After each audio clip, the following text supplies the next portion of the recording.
j'ai la voix qui tremble rien qu'à le dire. Nouveau décollage dans 10 jours.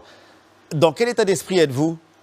On est extrêmement concentré en fait. On essaie de régler les derniers détails. On a fait le plus gros vraiment. On a l'impression que le plus gros de la bataille est derrière nous, que tout va être prêt. On a les dernières nouvelles on est à Houston, donc on a les dernières nouvelles de notre véhicule, de notre fusée, de notre capsule, de Cap Canaveral assez régulièrement. Nous, on met les touches finales à l'entraînement. On essaie d'arriver le plus en forme possible.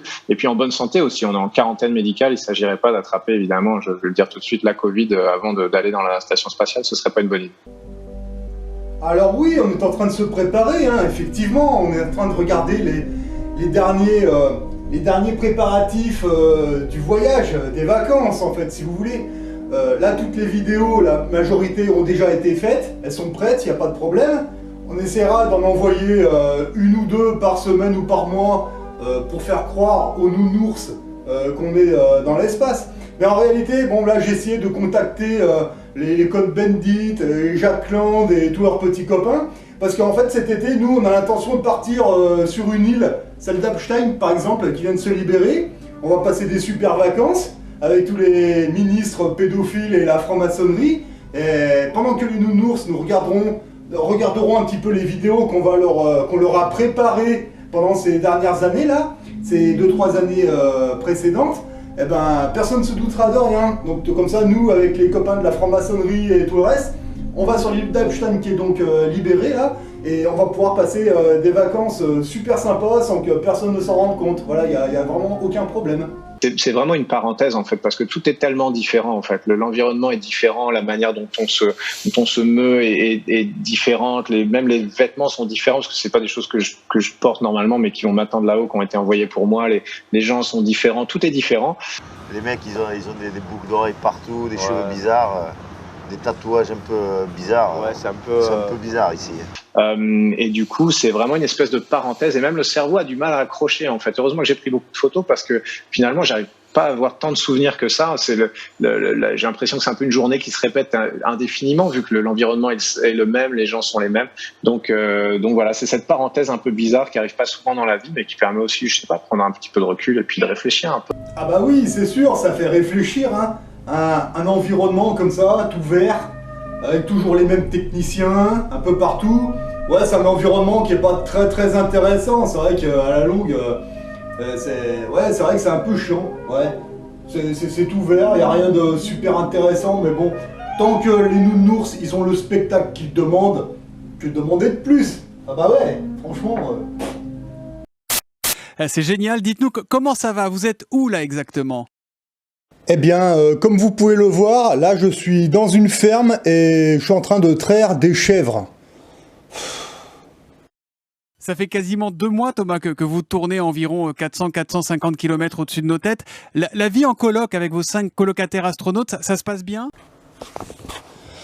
Bah, ça se passe bien, c'est un grand mot, hein. Y en a un qui rote, l'autre il pue, il pète, il lâche des ruines dans les chiottes, c'est n'importe quoi.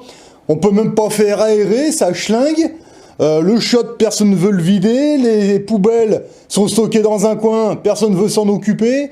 Je crois que c'est vraiment du grand n'importe quoi en fait, il faut le dire, hein. Demain, vendredi, Thomas Pesquet, vous allez vivre une journée encore plus extraordinaire que les autres, puisque vous allez sortir dans l'espace, les pieds dans le vide au-dessus de la Terre. Déjà, qu'est-ce que vous allez faire dehors ? Il doit faire un froid de canard dehors.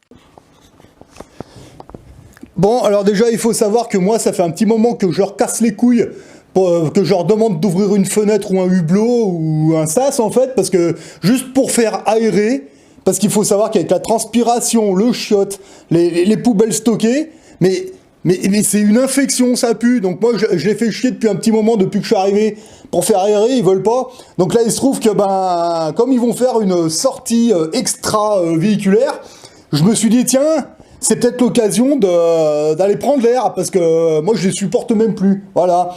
Mais là, ils sont en train de m'expliquer qu'il fait 200 degrés au soleil, et moins 200 degrés à l'ombre, en fait.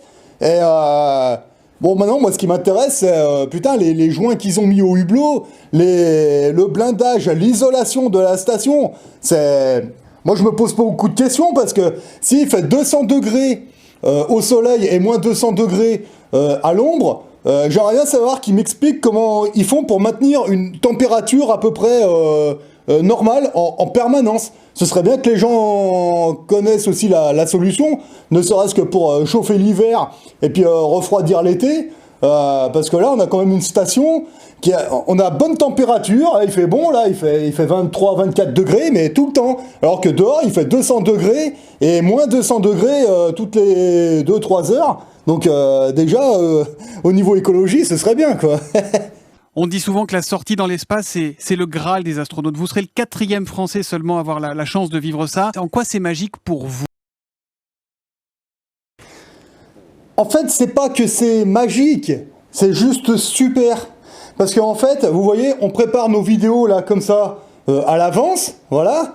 Et après, quand les médias font leur grosse propagande, il faut savoir que les vidéos sont déjà prêtes. Il y a juste à en envoyer une ou deux par semaine avec un petit reportage derrière.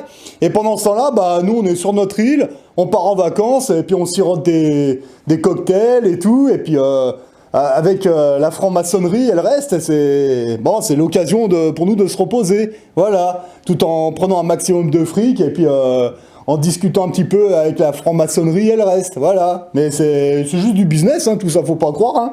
Du business et de la manipulation, et ça fonctionne, donc c'est cool. On vous dit quoi d'ailleurs? Bonne journée, bonne nuit. Il est quelle heure chez vous quand il est 8h du matin chez nous? Mais tu ne dis rien, espèce de connard, absolument rien. Tu fais ton boulot de journaliste, tu expliques aux gens ce que c'est que la franc-maçonnerie, tu expliques aux gens le problème de la dette illégale, comment ça se passe dans les banques, tu fais ton boulot de journaliste. Voilà, tu essaies de faire des enquêtes sur les réseaux pédophiles sataniques de haut niveau, et puis c'est tout, c'est ça ton boulot de journaliste, c'est d'informer les Français, c'est pas de faire une propagande à la con 24 heures sur 24, voilà, parce qu'au bout d'un moment, là les gens ils commencent à en avoir plein le cul, enfin je pense quoi. Est-ce que de voir le monde comme ça change le regard que l'on porte dessus, Thomas Pesquet? Non mais attends, stop, oh le journaliste là, mais t'es con à ce point-là? Mais vous voyez pas, tu vois pas le journaliste que depuis tout à l'heure, je suis en train de me foutre de ta gueule. Oh, puis j'en ai ras-le-bol, ça me fait chier. Tiens, regarde. Le Monde. Vous avez vu? Ah, c'est pas compliqué, hein? Le journaliste, là, hein? Putain, c'est pas vrai. Eh, vous me faites chier, je me casse, tiens.